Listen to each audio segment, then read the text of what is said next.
je vous invite à rejoindre vos tables où le champagne vient d'être servi.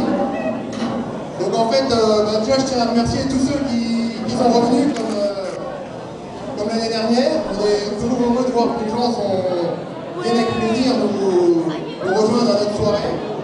Donc l'année 2007 a été un peu spéciale, bon, particulièrement pour les Néo-Zélandais et les Australiens.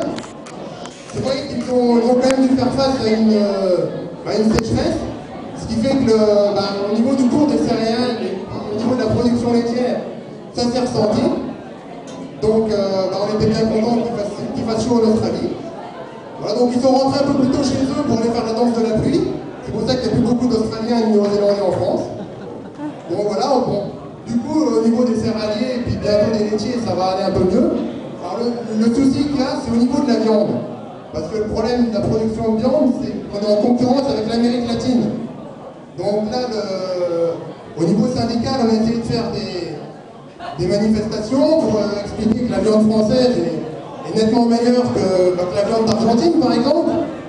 Bon, alors, le souci, c'est qu'on a fait des essais, on a fait plusieurs essais, et je crois que maintenant, on va arrêter les essais avec les Argentins, parce que ça commence à suffire. Bon, en même temps, c'est sûr que si d'un côté on présente du jambon madrange contre des bons steaks argentins, on ne peut pas s'en sortir. D'ailleurs, le nouveau dicton du jour, c'est qui mange trop de jambon madrange finira par éplucher des oranges. Voilà. Donc, non, mais par rapport à notre pauvre sélectionneur, je voudrais juste dire qu'il pouvait s'en douter que les Anglais n'auraient pas peur de nos piliers du sud-ouest, puisque les seuls piliers qui font peur aux Anglais sont les piliers du pont de la Main. Bon, comme ils ne les avaient pas sélectionnés, tant pis. C'est vrai que pour arrêter les premières et les deuxièmes lignes anglaises, il n'y a rien de tel. Voilà. Bon, sinon, 2007, au niveau de l'élevage, c'est aussi, vous savez que chez les petits veaux, ont un nom qui démarre chaque année par une lettre différente. Et pour 2007, c'est l'année des C. Donc, bon, moi, j'ai pas beaucoup de jeunistes, là, je suis 18 mâles sur 19 vélages, j'ai pas tellement de chance. Et pour ceux qui ont la chance d'avoir des genisses, par contre, je vous conseille de ne pas en appeler Cécilia. À mon avis, ça va donner des vaches plutôt difficiles à traire. Voilà.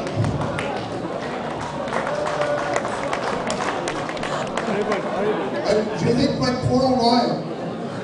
Donc en fait, par rapport à la hausse du cours des céréales, bon, vous savez que maintenant le caviar est devenu ringard. Désormais, les œufs d'esturgeon sont remplacés par des graines d'esturgeon dans les forêts branchées.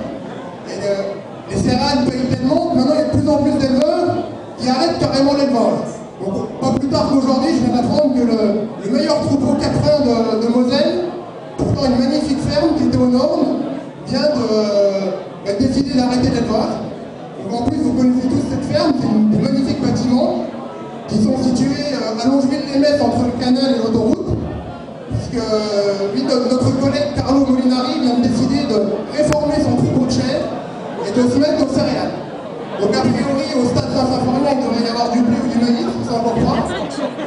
Tout dépend des DPU, les droits à perdre comme unique résultat. Donc il ne sait pas s'il va conserver ses DPU l'année prochaine.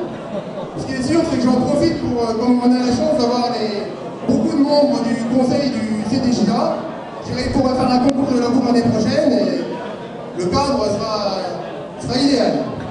Voilà, donc je vais vous laisser. J'espère que la soirée va bien se passer comme d'habitude. Et puis pour ce soir, soyons fair play, que le meilleur gagne et que les Anglais perdent.